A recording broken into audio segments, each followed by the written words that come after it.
हमारा कल की कक्षा में ये प्रसंग चल रहा था कि शकुंतला की विदाई का कार्य हो रहा है और जो तापसी हैं वहाँ पर वो शकुंतला के लिए विदाई के समय उसको आशीष प्रदान करती हैं।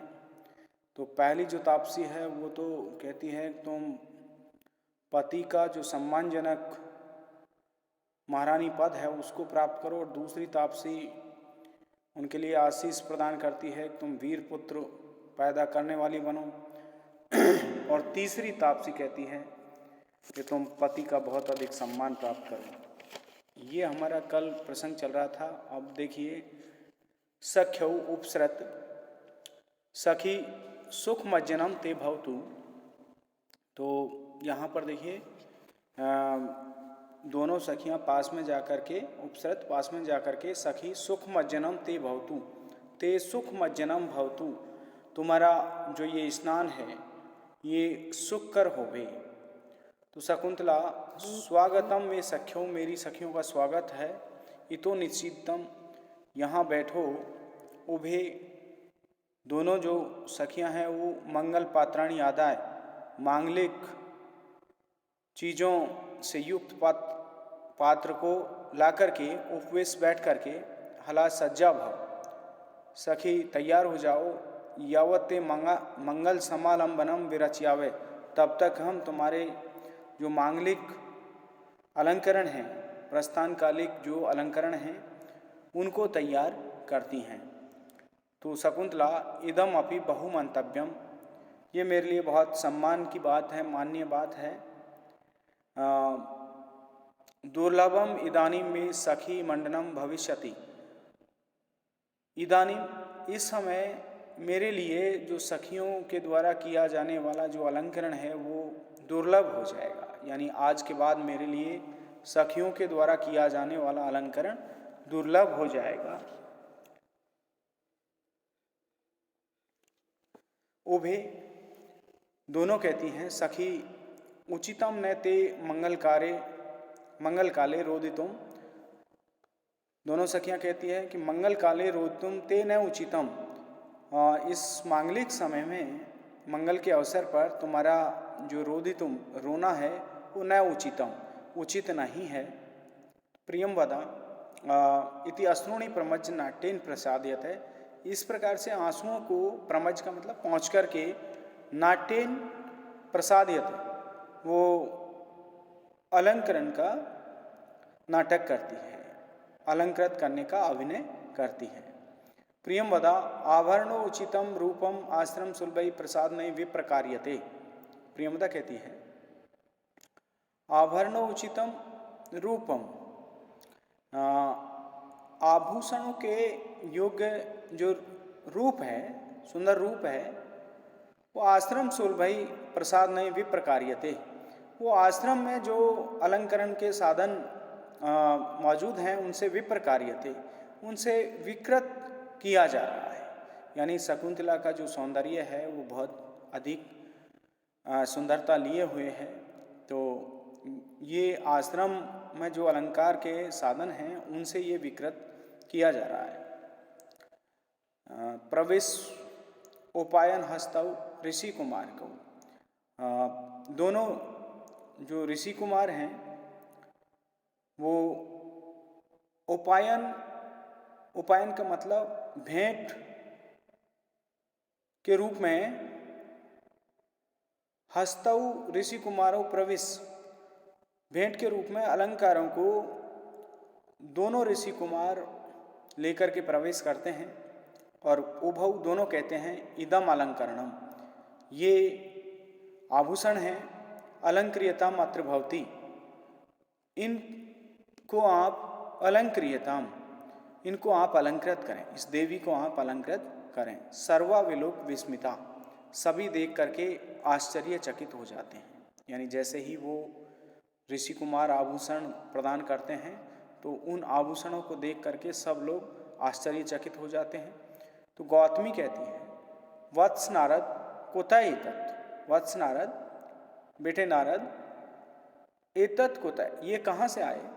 तो पहला उनमें ऋषि कुमार कहता है तत्काश्यप प्रभावात, महर्षि कर्ण के प्रभाव से।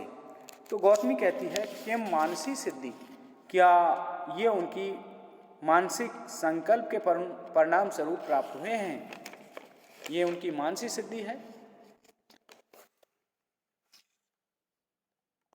तो द्वितीय दूसरा कहता है न खलु, नहीं। श्रूयताम, सुनिए, तत्र भवता वयम आज्ञप्ता शकुंतला हेतु वनस्पति कुष्मानी आहर्ते इति तथा इदानीं। यानी सम्मान्य जो महर्षि कर्ण हैं उन्होंने वयम आज्ञाप्ता हमें ये आज्ञा प्रदान की थी कि शकुंतला हेतु, शकुंतला के लिए वनस्पतिभ्य कुष्मानी आहर्ते इति, वनस्पतियों से फूल लेकर के आओ। ततः इदानीम, और तब ये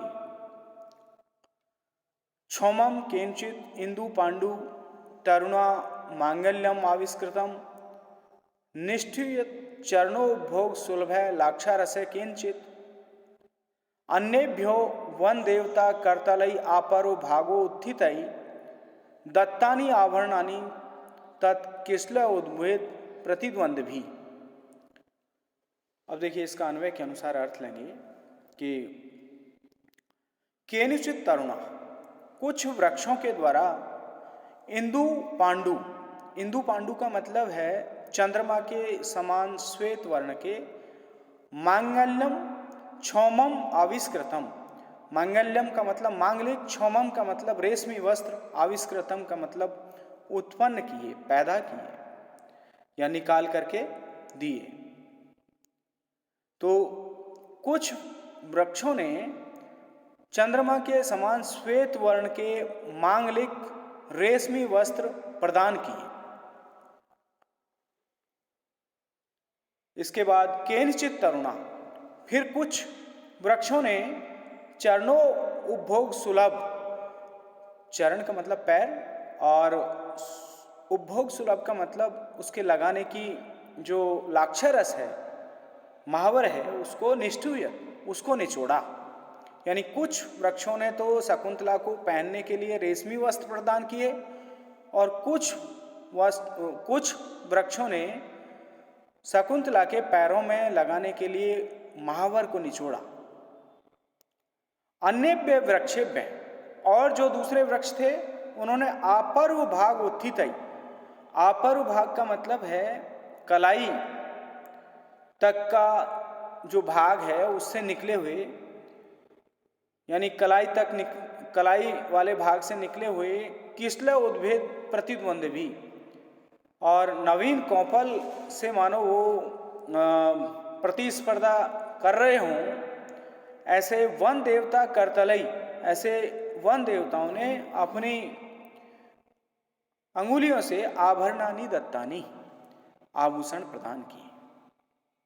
यानी अन्य जो वृक्ष थे उन्होंने क्या किया, उनके नवीन निकले हुए जो पल्लव हैं उनसे स्पर्धा करने वाले, यानी पर्व भाग तक अथवा कलाई तक अथवा मणिबंध स्थान तक बाहर निकले हुए वन देवताओं के द्वारा कर पल्लवों द्वारा, वन देवताओं के कर पल्लवों द्वारा आभूषण प्रदान किए गए हैं।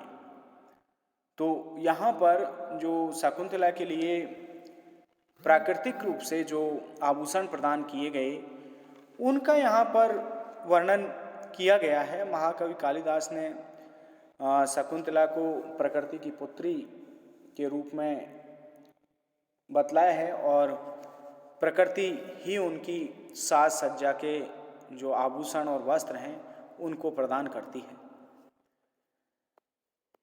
अब देखिए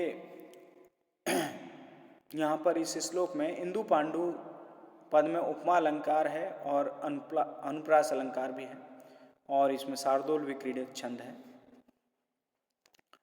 अब इसकी व्याकरणात्मक टिप्पणी देखते हैं।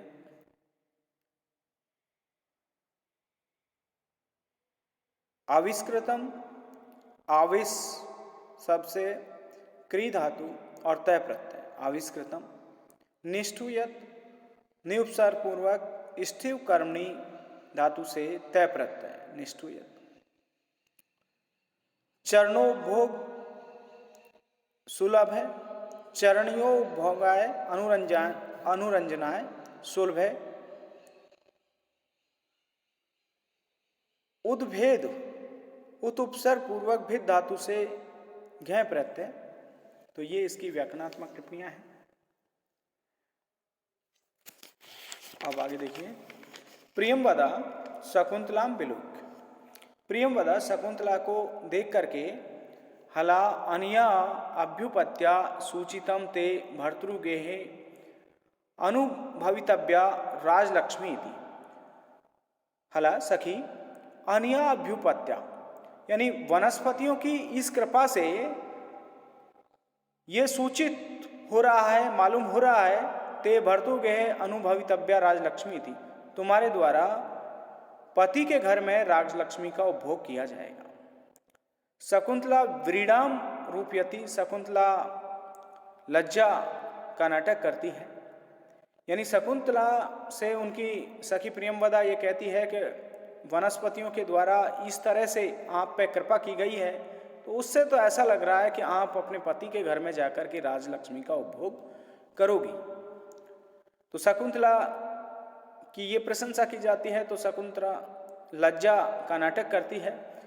प्रथम गौतम, पहला जो ऋषि कुमार है उसे कहा जाता है कि गौतम, वो कहता है गौतम एही अभिषेक उत्तीर्णाय काश्यपाय वनस्पति सेवाम निवेद्यावै।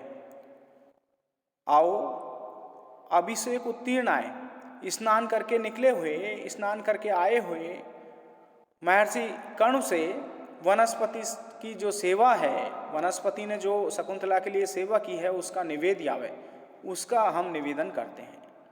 द्वितीय तथा, दूसरा कहता है ऐसा ही होगा। इति निष्क्रांत और निकल जाते हैं। सख्यौ सखियां अये अनुपयुक्त भूषणो अयम जने। अब देखिए, ये जो व्यक्ति है वो आभूषण के योग्य नहीं है, यानी इसने अनुपयुक्त भूषणो अयम जने, इसने कभी आभूषणों का प्रयोग नहीं किया है। चित्रकर्म परिचयन अंगेशु ते आवरण विनियोगम कुर्वै, और चित्रकारी के कार्य से परिचित होने से हम तुम्हारे आभूषणों को पहनाएंगे। यानी यहाँ पर दोनों सखियाँ कहती हैं कि हमारे द्वारा आभूषणों का कभी प्रयोग नहीं किया गया है, लेकिन हमने जो चित्रकारी के कार्य में आभूषणों को देखा है उस तरह से हम आभूषणों को आपको पहनाएंगे। शकुंतला कहती है जाने वाम नैपुण्यम, जाने का मतलब मुझे मालूम है, वाम नैपुण्यम, आप दोनों की निपुणता के बारे में मुझे पूरी तरह मालूम है। उभे दोनों नाट्येन अलंकृत है, नाटक पूर्वक अलंकृत करती हैं, यानी आभूषण पहनाने का अभिनय करती हैं। ततः इसके बाद में स्नान उत्तीर्ण काश्यप प्रविशति, स्नान करके निकले हुए महर्षि कर्ण प्रवेश करते हैं। तो काश्यप है और महर्षि कर्ण, देखिए शकुंतला की जो विदाई हो रही है, उस विदाई के समय उनके जो उद्गार हैं उनको इस श्लोक में बतलाया गया है। महर्षि कर्ण कहते हैं, काश्यप है, महर्षि कर्ण कहते हैं यास्यति अद्य शकुंतले इति हृदयम सम स्पृष्ट उत्कंठया कंठ स्तंभित वाष्प वृत्ति कलुश्चिंता जड़ दर्शनम वैकल्यम मम तावद ईदृशम इदम स्नेहात अरण्यक अक्षय पीड्यन्ते ग्रहिणे कथम नु तनिया विश्लेष दुखई नवई। अद्य शकुंतला यास्यति, आज शकुंतला जाएगी। हृदय उत्कंठया समस्पृष्टम, इस बात को लेकर के मेरा जो हृदय है वो उत्कंठया विषाद से युक्त हो गया है। अद्य शकुंतला यास्यति थी हृदय उत्कंठया समस्पृष्टम, आज शकुंतला जाएगी, इस विचार को करके मेरा जो हृदय है वो विषाद से युक्त हो गया है। कंठ स्तंभित वाष्प व्रति, आंसुओं के कारण कंठ स्तंभित, गला रुंध गया है, क्योंकि जब आंखों में आंसू आते हैं तो गला रुंध जाता है। और आंसू आने पर जो दर्शन है, दृष्टि है, वो भी चिंता जड़म, चिंता से निश्चेष्ट हो गई है। दृष्टि मेरी ओझल हो गई है, क्योंकि आंखों में आंसू आने पर दृष्टि ओझल भी हो जाती है, गला रुंध जाता है। तो महर्षि कर्ण कहते हैं कि मेरे आंखों में आंसू आने के कारण मेरा गला रुंध गया है और दृष्टि भी मेरी इस समय निश्चेष्ट हो गई है। अब देखिए, अरण्योक से मम तावत स्नेहात ईदृशम इदम वैकल्यम, अरण्योक से जंगल में निवास करने वाले वनवासी मेरी स्नेहात, स्नेह के कारण, ईदृशम इदम वैकल्यम, इस प्रकार की ये विकलता, व्याकुलता मेरे अंतर्गत पैदा हो गई है। यानी मैं पूरी तरह से जंगल में निवास करने वाला हूँ और मेरा संयम भी अपने आप में बहुत उत्तम कोटि का है, लेकिन फिर भी मेरी ये स्थिति हो रही है। तो अरण्योक से जंगल में निवास करने वाले मेरे स्नेह के कारण ईदृशम इदम वैकल्यम, इस प्रकार की मेरी व्याकुलता हो रही है। तो गृहिणी, जो गृहस्थी लोग होते हैं, वो नवई तनिया विश्लेष दुखई कथम नु पीड़ियंते, नवई का मतलब पहली पहली बार जब वो तनिया विश्लेष दुखई, अपनी पुत्री के अलग होने के दुख से, कथम नु पीड़ियंते, किस प्रकार से पीड़ित होते होंगे। यानी महर्षि कर्ण का कहने का तात्पर्य यह है कि मैं वनवासी हूँ, नित्य तपस्वी और योगी हूँ, सम दम आदि गुण संपन्न, सांसारिक मोह से रहित हूँ, और इस स्थिति में भी उस कन्या के प्रति जिसको मैंने उत्पन्न नहीं किया है, केवल उसका पालन मात्र किया है, जो मेरी औरस पुत्री भी नहीं है, इतनी व्याकुलता मेरे अंतर्गत पैदा हो रही है। तो उन गृहस्थ लोगों की कितनी व्याकुलता होती होगी जो अपनी औरस पुत्री को पहली बार विदा करते होंगे। तो भुक्त भोगी गृहस्थ ही इस बात का अनुभव कर सकते हैं। तो यहाँ पर महर्षि कर्ण ने ये व्यथा इसमें प्रकट की है कि मैं पहली बात तो योगी हूँ, तपस्वी हूँ, सांसारिकता से मैं बहुत दूर हूँ, तो और ये शकुंतला जिसको मैं विदा कर रहा हूँ, ये मेरी औरस पुत्री भी नहीं है। तो जो लोग जिनकी खुद की पुत्री होती है और वो पहली बार जब उस कन्या की विदाई करते हैं, तो उनके साथ में किस तरह की वेदना उनको सहन करनी पड़ती होगी। अब देखिए इसकी व्याकरणात्मक टिप्पणी देखते हैं।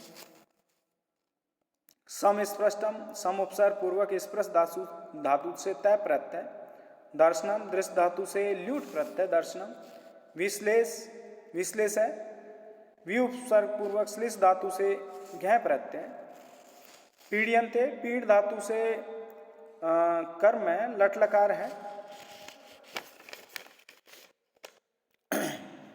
धन्यवाद।